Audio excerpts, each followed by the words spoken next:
911, what's your emergency? It's Rachel! Her chimp, it's attacking her! There's blood! Oh my god, there's so much blood! Is the animal still on the scene? Yes! It's on top of her, tearing her face off! Rachel Lorne's final hug ended in horror when her beloved chimpanzee, once raised like a son, turned her family barbecue into a bloodbath. If this story already has you shaken, you're not alone. These tragedies happen far more often than we'd like to admit. Make sure to subscribe, like, and tell us in the comments, should private primate ownership be banned altogether? Your voice could be part of the change. Rachel Lorne was a 42-year-old exotic animal enthusiast living just outside Bowling Green, Kentucky, where rolling fields met quiet roads and privacy felt like freedom. But inside her modest ranch-style home lived a secret that would one day make headlines for all the wrong reasons. That secret was Jojo, a male chimpanzee she adopted at just 6 months old from a breeder in Florida. Declawed, diapered, and bottle-fed, Jojo wasn't just a Peath, was family. Rachel raised him indoors, taught him basic sign language, dressed him in toddler-sized overalls, and shared every milestone with her growing online audience. Her Instagram featured Jojo in sunglasses, Jojo brushing his teeth, Jojo blowing out candles on a cake shaped like a banana. The videos were a mix of innocent charm and unsettling intimacy, hugging her tightly, licking her face, holding her hand like a child. One clip, with over 2.3 million views, showed Jojo pushing a shopping cart through a local grocery store, wearing sneakers and a little brother t-shirt. Her captions were gushing, "He's the light of my life," or "Nothing more loyal than this little guy." To her followers, Rachel was a quirky animal mom. To wildlife experts, she was playing with fire. Over the years, animal welfare officers issued 3 formal warnings after anonymous complaints from neighbors, all pointing to potential safety risks and legal violations. Chimpanzees are classified as dangerous wildlife under Kentucky law. One officer even provided her with pamphlets from the Jane Goodall Institute warning that chimps, despite their intelligence, are not and can never be domesticated. Rachel dismissed them all. "Jojo isn't a wild animal," she told a local reporter in a now haunting interview. "He's family. He knows me. He trusts me. We have something special." And for a long time, it seemed she was right. Jojo appeared calm, affectionate, and even polite in public. He'd wave to children at the farmer's market, wrap his long arms around Rachel's shoulders in photos, and mimic household chores with surprising accuracy. Rachel swore he was cleaner than most toddlers and twice as smart. Her friends grew uneasy. Some stopped visiting, but Rachel's devotion never wavered. If anything, it deepened with each year. She once joked during a Facebook Live Q&A, "If I ever go, I hope it's hugging Jojo." Her tone was playful, her smile wide. But behind the sentiment was a fatal illusion built not on science or caution, but on unconditional love stretched past the point of reason. Jojo was never a child. He was never domesticated. And beneath his soft expressions and party hats was 150 pounds of unpredictable muscle and primal instinct. The line between pet and predator had not disappeared. It had merely been decorated, disguised, and ignored until it was too late. By the time Jojo turned 7, the cracks in Rachel Lorne's carefully crafted fantasy began to split wide open. What had once been a charming, if controversial, domestic arrangement started shifting into something far more volatile. Jojo, like all male chimpanzees, reached adolescence with a surge of testosterone and confusion. His eyes, once filled with playful mimicry, now lingered longer, especially on Rachel's husband, Drew. It began with subtle mood swings, flinching at sudden noises, recoiling from touch, hoarding fruit, but soon it escalated into something unmistakable. Jojo would scream when Rachel embraced anyone else. He threw a cast-iron skillet through the kitchen window when denied a second bowl of oatmeal. During one chilling moment, he lunged at Drew after spotting him kiss Rachel on the cheek, slamming his fists into the floor with a violence that shook the furniture. Friends stopped coming over. Family members declined invitations. Even Rachel's own sister left early from a visit after Jojo charged at her stroller. Still, Rachel clung to the bond, "He's just sensitive," she said. "He's going through a phase. He'll settle down." But Jojo wasn't a child going through puberty. He was a wild animal in captivity, confused by a world of couches, diapers, and birthday parties. One morning, Jojo bit Rachel's forearm so deeply she needed 14 stitches. Her explanation? "He thought I was taking his apple." Days later, he ripped a neighbor's mailbox off its post, baring his teeth at the mailman before Rachel calmed him with a peanut butter sandwich. Local authorities were alerted again, and this time, a state wildlife officer personally visited her home. He didn't come to scold, came to offer a way out. A reputable sanctuary in Tennessee was willing to take Jojo, no questions asked. "He'll be with others of his kind," the officer said. "He'll have room to move, to socialize, to be a chimp." But Rachel refused. "You don't understand," she told him. "He's not like other chimps. He's my boy." That same week, she posted a video from her living room. Her arm still bandaged, she sat beside Jojo on the couch, stroking his head as he stared blankly at the television. "No one gets him like I do," she said to the camera, her voice trembling slightly. The video was meant to reassure her followers, but something in her expression betrayed fear. Was it denial? The reinforced doors she had recently installed said more than her words ever could. But even steel and deadbolts couldn't cage nature indefinitely. Rachel had rewritten Jojo's story so thoroughly, taming him, naming him, raising him, that she could no longer see the truth. The boy in her home wasn't confused. He wasn't going through a phase. He was evolving rapidly into a creature her love alone could no longer reach. And each day that passed without facing this fact brought her one heartbeat closer to the point of no return. It was a picture-perfect Saturday in late May when Rachel Lorne hosted what would be her last family barbecue. The backyard was dotted with folding chairs and gingham tablecloths, laughter mingling with the smell of grilled corn and ribs. Children chased bubbles across the lawn, and Rachel moved between guests with practiced warmth, barefoot and sun-kissed, a woman in her element. But behind the sliding glass door of her kitchen, Jojo watched tense, pacing, fixated. The noise, the unfamiliar faces, the scent of meat, the hug sit was all wrong. He pressed his face against the glass, baring his teeth, fingers drumming against the frame. Rachel noticed and hesitated. She had promised herself Jojo would stay indoors. But under pressure from curious relatives, many who hadn't seen him in years, she folded. "Just for a minute," she said, clipping a thick leather leash to his harness. Jojo stepped out slowly, eyes darting, chest puffed. The backyard fell quiet. Some people backed away, others laughed nervously. Rachel crouched beside him, rubbing his back. "Say hi, sweetheart," she whispered. He seemed calm, until one guest, an old college friend, threw her arms around Rachel in a big, laughing hug.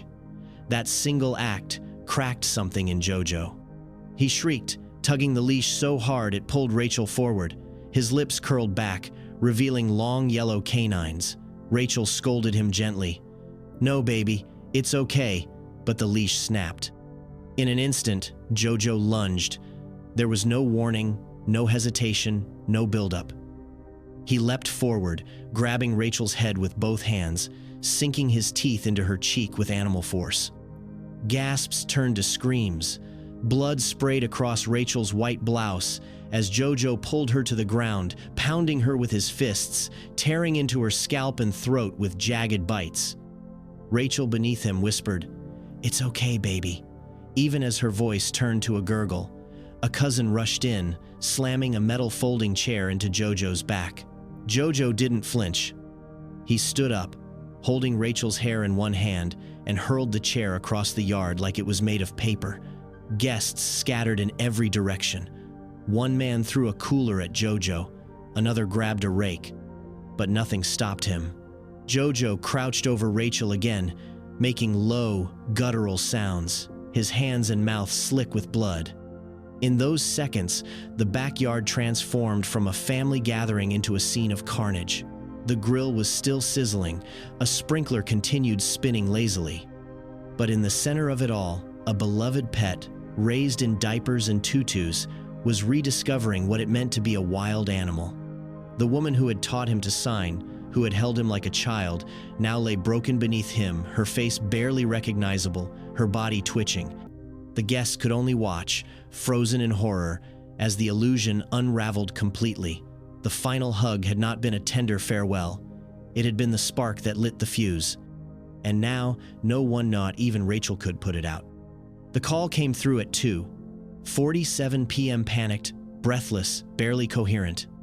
By 2:54, 2 sheriff's deputies arrived on scene, sirens piercing the quiet country road as they pulled up to a home that now resembled a war zone. The backyard was deserted, save for toppled chairs and plates scattered like shrapnel. Then they saw him. Jojo, crouched low, arms outstretched, face and chest soaked in crimson, hovered protectively over Rachel Lorne's mangled body. Her blouse had turned entirely red, her limbs motionless, her face unrecognizable beneath a mask of torn flesh and swelling.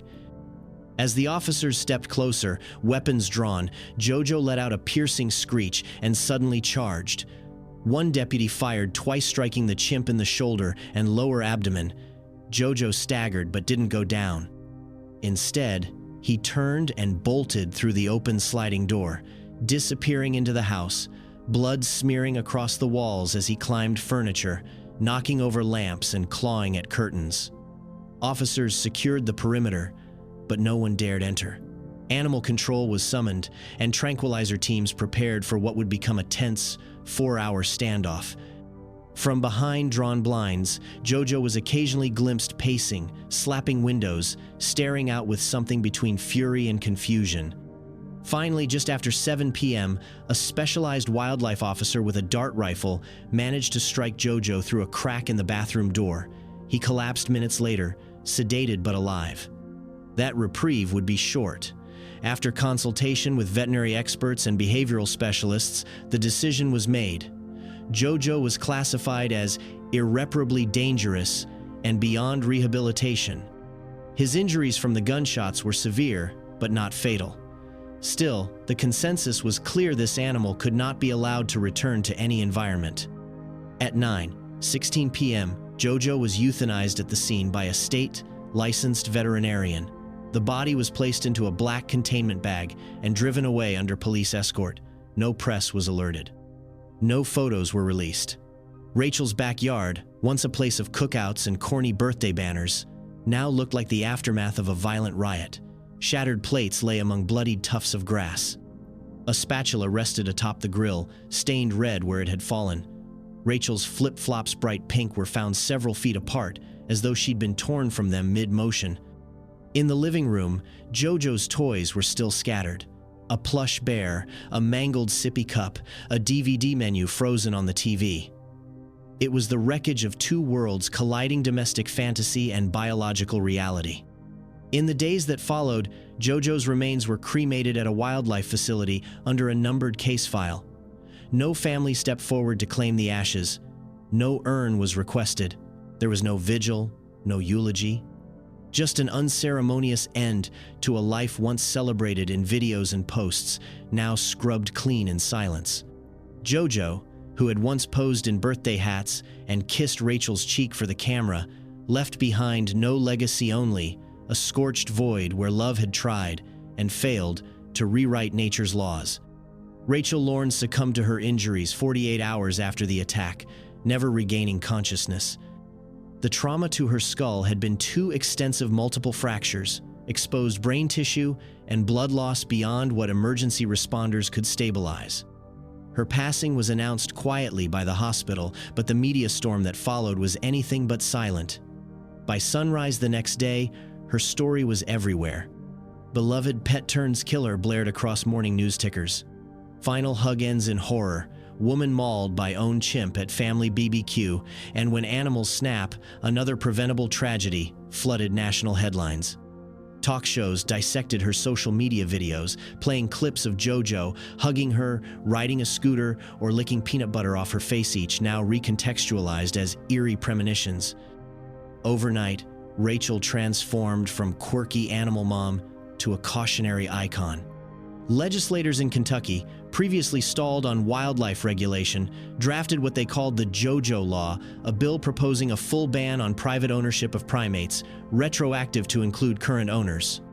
Animal welfare groups applauded the move, pointing to Rachel's case as a textbook example of misplaced anthropomorphism and regulatory failure.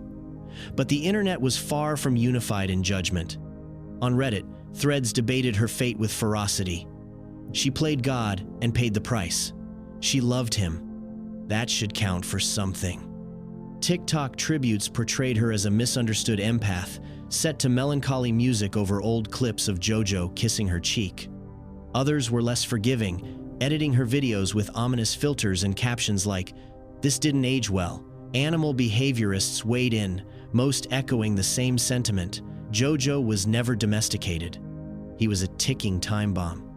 "Chimpanzees don't lose control," wrote one primatologist. "They act exactly as they're wired to." The tragedy is not what JoJo did, but that anyone was surprised when he did it. Even within Rachel's family, grief gave way to grim reflection. Her sister, Dana Lorne, spoke once to a local station before disappearing from public view. Rachel believed love could overcome biology. She thought if she was gentle enough, patient enough, JoJo would never hurt her. She thought love was stronger than instinct. She was wrong. In town, whispers circled the church where Rachel once volunteered. Parents reminded their children of the chimp lady, cautioning them about animals that smile with teeth. Her home was sold in under a month, the backyard repainted, the sliding doors replaced. But the neighborhood couldn't forget. To many, Rachel became a symbol not just of love misplaced, but of denial taken to its final, fatal conclusion. The question that haunted every viewer, every reader, every relative wasn't whether JoJo was dangerous. It was how long that danger had been plainly visible and how deeply Rachel had chosen not to see it. Her story was no longer about a woman and her chimp. It had become something larger, darker, a national reckoning with the fantasy that wild instincts can be parented into submission. The tragedy of Rachel Lorne's death left the public stunned, but to those in the primate science community, it was heartbreakingly predictable. Dr.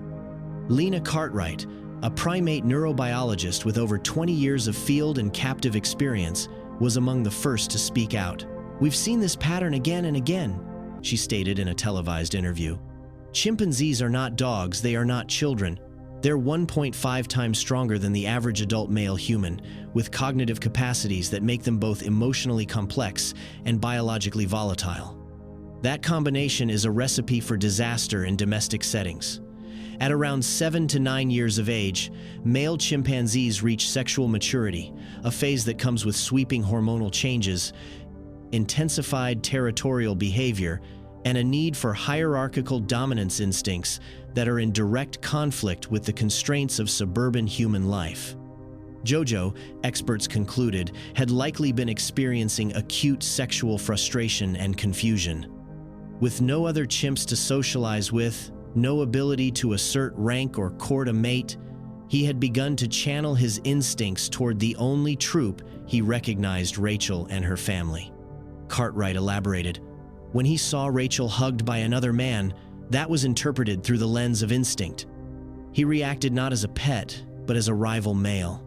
But JoJo's aggression wasn't solely about sexual confusion. Specialists pointed to a phenomenon known as displacement aggression, an explosive, misdirected reaction to stress, fear, or frustration.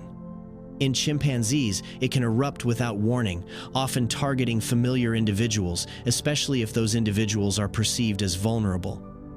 These attacks can occur even when the animal is not being provoked. It's not that JoJo was angry," Cartwright explained. "It's that his brain, shaped by thousands of years of survival wiring, was incapable of coping with the mixed signals Rachel's life had given him: coddling, dominance, affection, confinement. When you take a wild animal and train it to exist in contradiction, that animal eventually breaks." Sanctuaries around the US have echoed this warning for years.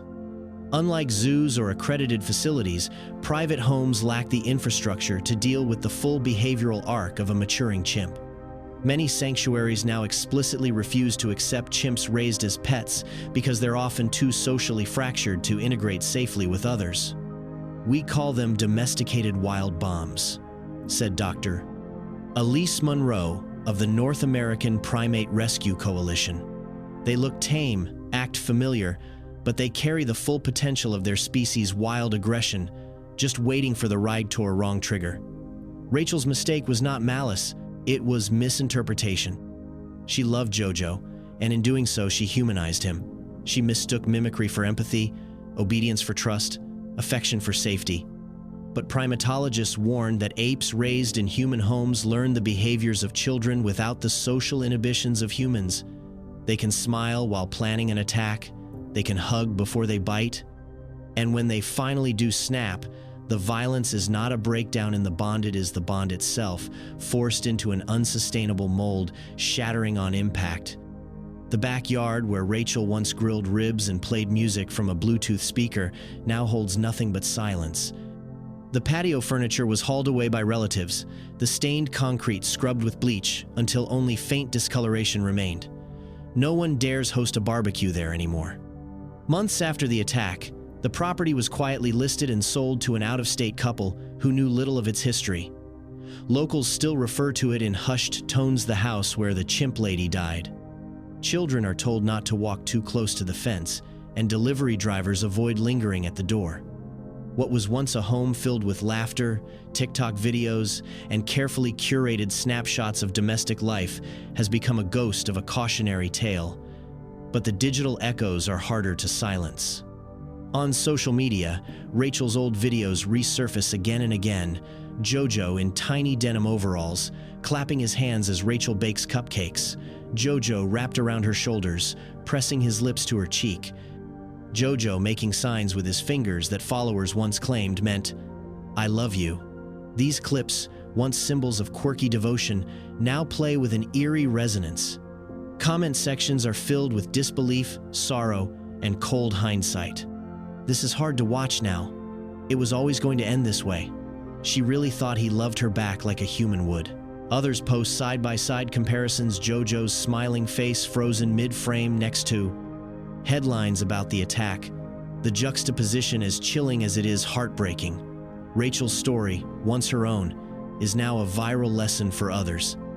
Experts continue to cite her case at conferences and in classrooms, a vivid illustration of how affection without understanding can become a dangerous delusion. The truth is this: Rachel loved Jojo like a son. She believed her love could tame nature, that shared memories and rituals could rewrite instinct. But Jojo was never a child. He was never hers to shape, no matter how many candles he blew out or how many times he slept curled beside her on the couch. He was a wild mind in a cage that smiled, that kissed, that waited. And then, one day, it snapped. The most disturbing part of the story is not the violence itself. It's how long it was in the making, how many moments felt safe, adorable, even magical until finally they weren't. Rachel's legacy is not just a woman killed by the animal she raised. It's a society's willingness to mistake domestication for transformation, to believe a costume of comfort can cover a skeleton of instinct. Behind every viral hug lies a question: what happens when love forgets nature? The answer, in Rachel's case, was irreversible. And now, we remember her not with warmth, but with warning.